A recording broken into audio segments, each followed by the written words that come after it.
Moyen-Orient, l'escalade, retour sur le plateau de cette édition spéciale. Le temps nous annoncer les derniers développements avec nouvelle salve de missiles Faisal Matawi qui s'abat en ce moment même sur les zones sud des territoires palestiniens occupés. Les alarmes retentissent toujours alors que l'on annonce des explosions du côté des Émirats arabes unis. Le site Nour News iranien annonce que la ville de Karaj, à l'ouest de Téhéran, a également fait l'objet d'attaques américaines sionistes très intenses cette nuit. Lamine Cheri, je vous rends la parole. Oui, je voulais juste préciser que l'une des conséquences inattendues de cette guerre, c'est déjà la position très faible de l'Europe concernant un peu ses besoins en gaz. Rappelez-vous, l'Europe s'approvisionnait chez les Russes. À cause de l'Ukraine, donc ils ont décidé de ne plus s'approvisionner chez les Russes. Ils ont voulu sanctionner les Russes. Ils se sont tournés vers le Qatar qui leur livrait donc du GNL. Oui. Aujourd'hui, le Qatar donc a cessé d'exporter pour des raisons évidentes. Le seul fournisseur fiable qui reste à l'Europe, c'est l'Algérie. Il faut le préciser. C'est ce que j'allais dire, absolument. La fenêtre s'ouvre pour l'Algérie. Un fournisseur effectivement stable et sûr. Donc voici un peu les conséquences indirectes d'un conflit majeur, mais moralité de l'histoire. La guerre n'est pas une solution. La guerre ne fournit pas de solution. La paix, la diplomatie, c'est ça un peu ce que a dit le président Abdelmajid Tebboune, les affaires étrangères algériennes ont insisté sur cet aspect de la nécessité de passer par de la diplomatie, des négociations et d'arrêter, de cesser d'aller vers des solutions de guerre qui n'apportent que désolation. Position rappelée par le représentant algérien à Genève, M. Bladhad, aujourd'hui, quant à la nécessité d'aller vers une désescalade rapide. Faisal Matawi, rapidement. Oui, pour rappeler seulement que cette guerre a été déclenchée au moment où il y avait des négociations. Exactement. Avec la partie, on n'a pas laissé la chance à une négociation. Tout à fait. Il y avait un round qui a eu lieu à Oman, et puis à Genève, et puis il était prévu à Vienne. On aurait pu laisser, à la limite, les négociations avaient échoué. On aurait pensé peut-être qu'il y avait une solution militaire, bien que la solution militaire n'est pas vraiment la solution. D'autant que le ministre Roumanie a dit que la solution était presque arrivée. Voilà. C'est peut-être ça qui a convaincu les Américains d'enclencher cette guerre. Ce qui est assez curieux, c'est d'où l'influence du lobby sioniste aux États-Unis, Israël First. C'est pas America First. C'est pour ça qu'aujourd'hui, c'est assez bizarre. Il y a eu beaucoup de déclarations de responsables américains aujourd'hui. Le président Trump, le secrétaire d'État, le chef d'état-major, c'est comme si on avait envie de communiquer et de convaincre, parce que l'opinion publique américaine, elle n'est pas convaincue. Maintenant, vous avez parlé sur les attaques, sur la riposte iranienne. Aujourd'hui, il faut noter qu'il y a beaucoup de censure. Il y a beaucoup de censure, on ne montre pas les images.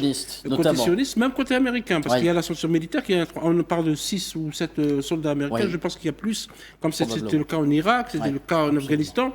Donc avec l'information, il y a aussi une autre guerre qui n'apparaît pas. C'est la guerre de l'information, la désinformation et l'intox, etc. Donc il faut s'attendre à ce que les dégâts soient beaucoup plus grands, notamment pour la partie américaine. On cache pas, on ne donne pas toute l'information parce qu'il y a une opinion publique en grande partie hostile à cette guerre. Juste à ce titre-là, si vous permettez, même les attaques qui sont faites au niveau des pays du Golfe, aux Émirats arabes, Qatar, etc., dont les installations, disons, civiles, ça ciblait les Américains qui se sont déplacés des bases vers des hôtels. Ils ont pris les populations comme des boucliers. Et donc, c'est ce qu'a déclaré le ministre des Affaires étrangères iranien, Araghchi. à une chaîne de télévision. Et il a dit Al Jazeera, on ne cible pas les installations civiles des pays, mais on cible là où maintenant ça devient des postes de commandement. Exactement. Au niveau des hôtels et au niveau des résidences. Donc ça c'est extrêmement important et ça nous renvoie vers ce que disait Faisal, c'est que le chiffre qui est annoncé, ça concerne seulement les bases. Oui. Mais il y a eu d'autres dégâts qui n'ont pas encore été révélés. Layal Mansour, j'aimerais revenir avec vous sur la position du dollar américain.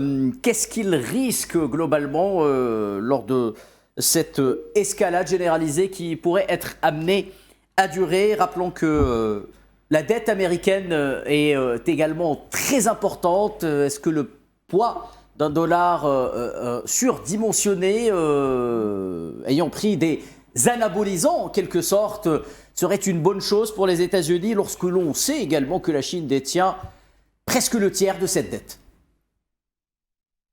Oui, en fait, c'est relatif. C'est relatif à des situations qu'on survit. C'est-à-dire quand il y avait la guerre des tarifs de douane entre les États-Unis et la Chine, on avait vu que le cours du dollar avait baissé relativement à l'euro et l'euro a atteint...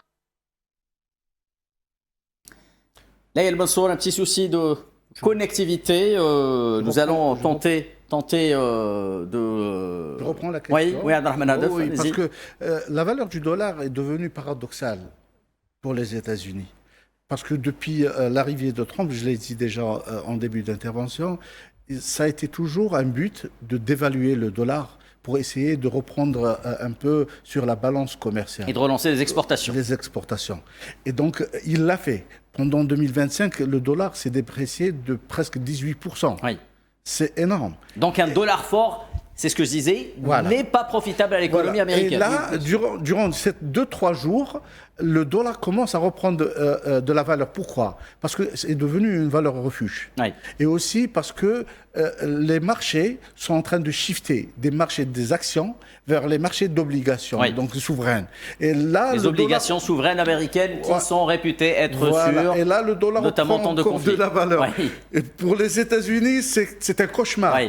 Parce que si le dollar reprend de la valeur, c'est presque une année et demie de travail qui est soufflé en 2 jours. Donc là, c'est vraiment paradoxal pour les États-Unis. Et la même chose maintenant, déjà, la politique américaine a vraiment été élaborée sur un dollar faible et une inflation qui diminue. Et là, les chiffres qui sont donnés juste pour les 2 jours après l'augmentation du baril de pétrole, les chiffres du carburant aux États-Unis vont bondir de 0,40 $. C'est énorme comme augmentation en 2 jours. Donc, vous voyez... Ce qui va rendre furieux le consommateur américain. Exactement. Et c'est ce que vraiment ont peur les dirigeants américains. C'est ce que ne veulent pas avoir comme conséquence. Mais là, ils l'ont en plein visage parce que c'est une conséquence qui les dépasse même. Très bien, Abdelrahman Hadef, l'on fait signe que Layal Mansour est de retour parmi nous. Layal Mansour, nous parlions de la position du dollar face à cette guerre qui ne serait pas forcément profitable à l'économie américaine. Le cours du dollar, c'est relatif et ça dépend de la situation et du scénario. C'est-à-dire que quand, au niveau international, c'est un peu plus ou moins stable, dans ce cas-là, on peut dire que oui, les États-Unis, c'est endetté, très endetté. Il y a l'administration de Trump qui est totalement imprévisible et tout ça. Et dans ce cas-là, on peut voir vraiment que la politique, comme les tarifs, les douanes, tout ce qui est imprévisible, ça pourrait baisser le cours du dollar. Ce qui s'est passé récemment, on a vu que le cours d'euro a dépassé les 1,20. Par contre, quand il y a une crise géopolitique intense ou bien une crise mondiale, le dollar est toujours vu comme étant une monnaie refuge. Parce que c'est relatif. Donc c'est relatif. Dans ce cas-là, si la crise ou bien si la guerre, elle devient régionale, plus ou moins mondiale, oui, on peut dire que le dollar, ça va rester la monnaie ou bien la devise la plus élevée, la plus forte et de refuge. Par contre, à très long terme, s'il y a eu une récession mondiale, s'il y a eu une inflation mondiale et une récession, la récession pourrait entraîner à une dépréciation du dollar. Donc, c'est selon des situations, des scénarios, mais comme c'est une guerre, nous parlons d'une guerre, je peux m'attendre à une appréciation du cours du dollar pour le moment, parce que la crise, elle est beaucoup plus sévère, plus élevée que la crise de douane, ou bien que la crise qui était passée entre la crise commerciale entre les USA et la Chine. Merci Laïla Mansour, restez avec nous. Retour un peu à la géopolitique avec vous, Manuel Pouchelet. Alors, l'on a connu par le passé les doctrines américaines, donc, dans les relations internationales, notamment la doctrine Roosevelt et ce fameux Big Stick, donc le gros bâton qui justifierait bien des interventions militaires dans des pays souverains, notamment au Moyen-Orient, conséquence que l'on connaît, Manuel Pouchelet. Mais cette propension américaine à créer des foyers de tension en dehors des États-Unis, particulièrement au Moyen-Orient, et à y exporter toutes sortes de conflits semble particulièrement intéresser l'administration Trump, et l'on a du mal à ne pas y voir un lien de causalité, permettez-moi de le dire, avec les objectifs affichés de l'entité sioniste dans cette région du monde, qu'il s'agisse de l'Iran, mais également d'autres pays. Je rappelle, Manuel Pouchelet, que cet axe a mené 7 guerres en seulement 5 ans, cette guerre d'agression en 5 ans. Qui utilise l'autre, Manuel Pouchelet? Les États-Unis utilisent l'entité sioniste, ou bien c'est l'inverse? Alors, j'ai bien l'impression qu'aujourd'hui, c'est l'inverse.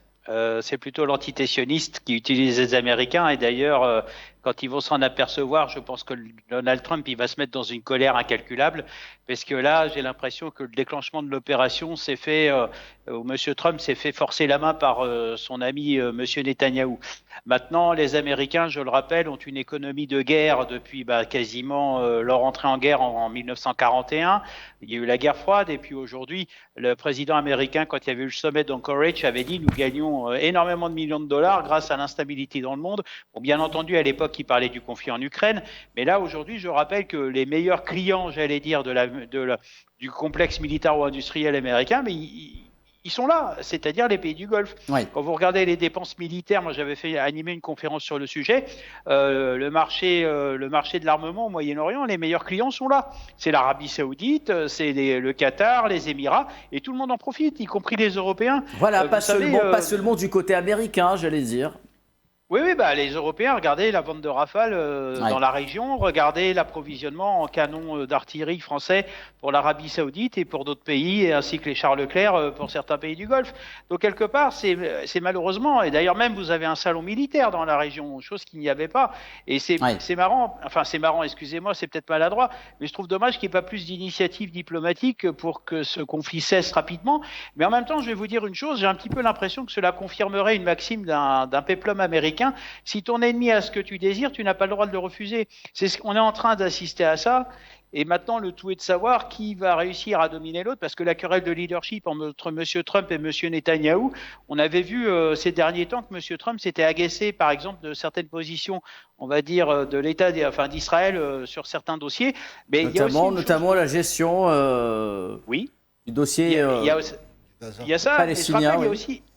Oui, alors bien sûr, le dossier palestinien, mais il y a aussi un autre dossier, qui rapproche les Américains de Téhéran. C'est l'instabilité. Si le régime tombe, je vous ferai remarquer qu'aux frontières est de l'Iran, vous avez l'Afghanistan qui sont bien tentés de venir un petit peu s'immiscer dans ces affaires en Iran.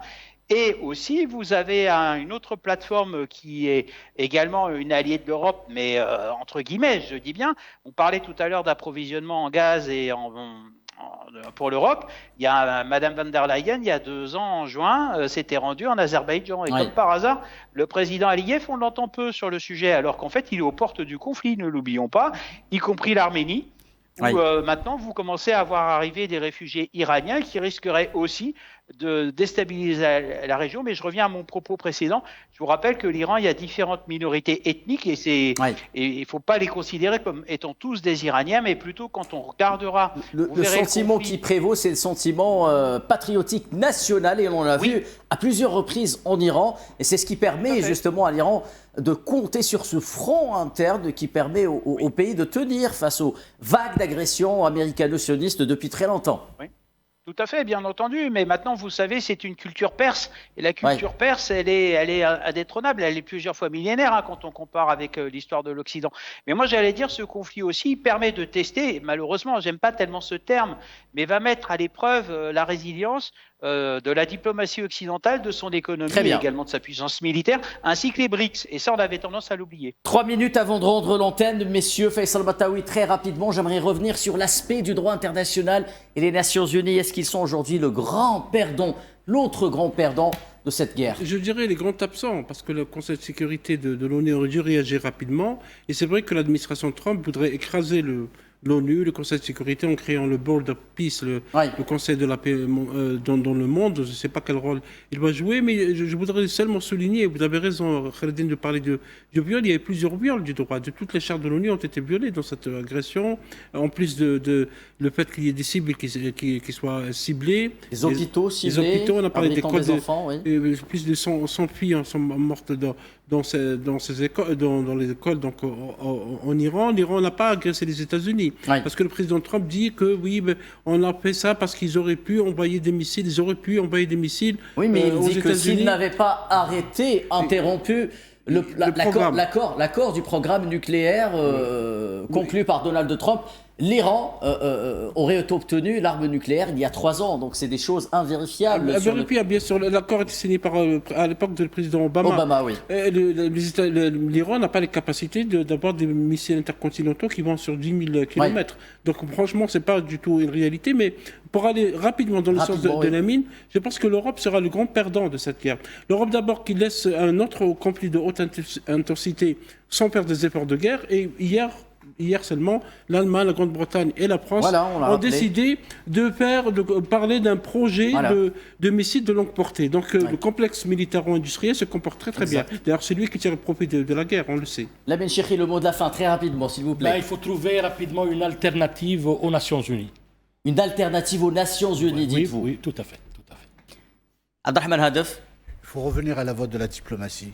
Je pense que c'est la seule solution maintenant parce que le monde est au bout du gouffre et au bout du précipice. Il faut qu'il y ait des gens sages qui reprennent la parole parce que là, ceux qui sont au devant de la scène aujourd'hui, sincèrement, ne sont pas du tout faits pour... Laïa Al-Mansour, très rapidement le mot de la fin sur le volet économique. Il faut savoir que les dernières années, il y a eu beaucoup de chocs, des crises économiques. Et on a mis des années et des années pour se redresser. On a vu qu'on endure toujours des crises qui datent depuis, comme mon collègue il avait dit, depuis 2008, depuis Corona, Covid-19. Il y a toujours des crises. C'est très difficile de s'en sortir au niveau mondial d'une guerre du Golfe, des pays arabes, du Moyen-Orient. C'est très coûteux et c'est très dangereux. Manuel Pouchelet, un retour à la raison est-il possible? Mot de la fin pour vous, Manuel Pouchelet. Oui, alors comme j'ai l'habitude de conclure vos émissions avec un proverbe, qui garde son secret est maître de sa route, et puis un proverbe perse, ce qui est passé à fuit, ce que tu espères est absent et le présent t'appartient.